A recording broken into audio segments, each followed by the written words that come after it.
Shalom, hari ini kita akan menemukan kitab Nehemia pasal 7, teksnya ayat 5 sampai 56. Dan sudah bagi dua paragraf. Paragraf yang pertama ayat 5 sampai 7. Nehemia mengumpulkan para pemuka, para penguasa dan rakyat supaya mereka dicatat dalam silsilahnya. Paragraf yang kedua ayat 8 sampai 56. Orang Israel dihitung dan dicatat menurut bani masing-masing dan tempat diaman masing-masing dan dengan jabatan masing-masing. Kesimpulannya, dalam kota Yerusalem, bangunan dan rumahnya masih tidak banyak, penduduk juga kurang. Namun pada waktu itu Tuhan memberikan dalam hati Nehemia rencana untuk mengumpulkan para pemuka, para penguasa dan rakyat supaya mereka dicatat dalam silsilah.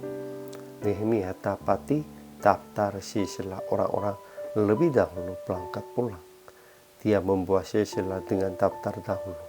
Itu dicatat dengan bani masing-masing dari bani Paros sampai bani Gibeon, dan juga dicatat menurut tempat diaman dari Bethlehem sampai Setnaah. Kemudian para imam, orang Lewi, para penyanyi dan para budak di bait Allah juga dicatat menurut bani masing-masing mereka. Ajaran tentang Allah. Tuhan memberikan dalam hati Nehemia akan mengumpulkan para pemuka, para penguasa dan rakyat supaya mereka dicatat dalam silsilah. Ini untuk apanya? Hanya untuk pengaturan? Bukan.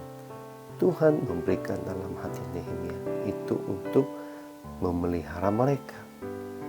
Itu sudah memberikan tugas kepada Nehemia supaya memelihara dengan baik rakyat Israel. Ajaran tentang manusianya. Pertama, Nehemia mengumpulkan para pemuka, para penguasa dan rakyat supaya mereka dicatat dalam silsilah sesuai dengan hati yang Tuhan memberikan kepadanya. Nehemia juga melakukan hanya sesuai dengan perintah Tuhan dan hati Tuhan.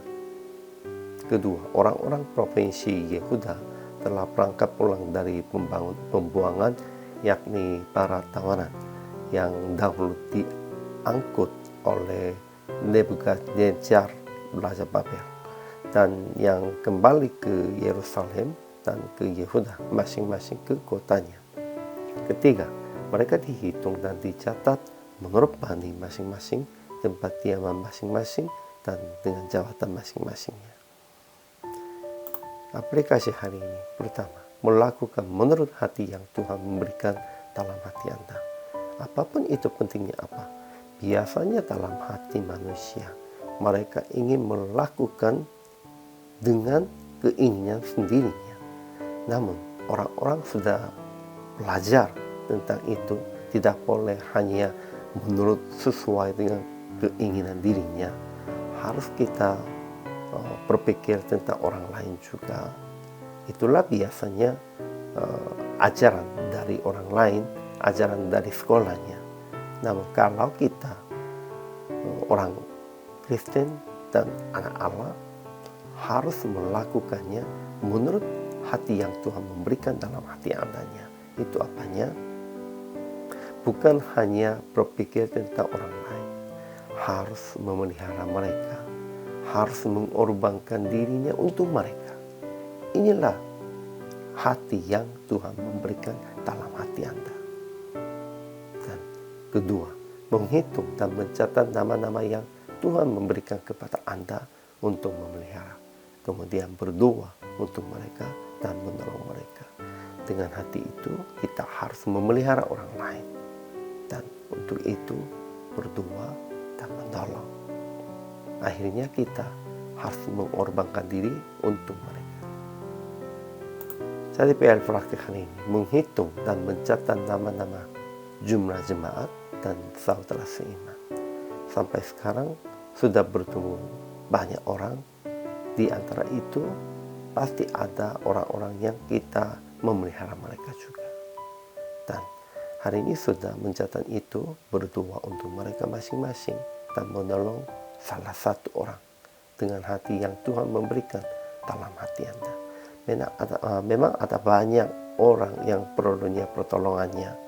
Namun dalam sehari ini kita ingin menolong mereka semua, itu tidak boleh, tidak bisa.